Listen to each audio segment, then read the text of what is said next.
அதுக்கான காரணம் என்னன்னா, இப்போ நான் வந்து டிவிகேவோட ரசிகனாக தான் இருக்கேன். அதாவது விஜயோட ரசிகனா இருக்கேன். நான் அரசியல் ரீதியா அவங்களுக்கான அந்த ஒரு அறிவோ மேன்மை தன்மையோ அவருக்கு இல்லைன்ற மாதிரி என்னோட நோக்கம்.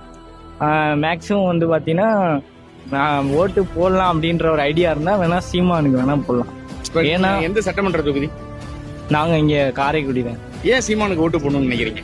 ஏன்னா அவரு வந்து அவர் பேசுறது வந்து நம்ம நடைமுறைக்கு ஒத்து வரல அப்படின்ற நிறைய விமர்சனங்கள் இருந்தாலும் அந்த கேள்வி கேட்கணுன்ற ஒரு எண்ணத்தை வந்து அவர் எல்லா மூலமே கொண்டு வந்தார்.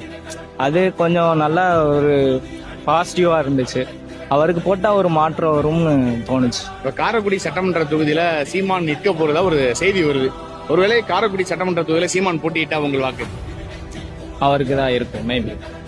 மேபியா இல்ல கன்ஃபார்மா? கன்ஃபார்ம். அவருடைய சின்னம் என்னன்னு தெரியுமா? விவசாய சின்னம். விவசாய சின்னம்.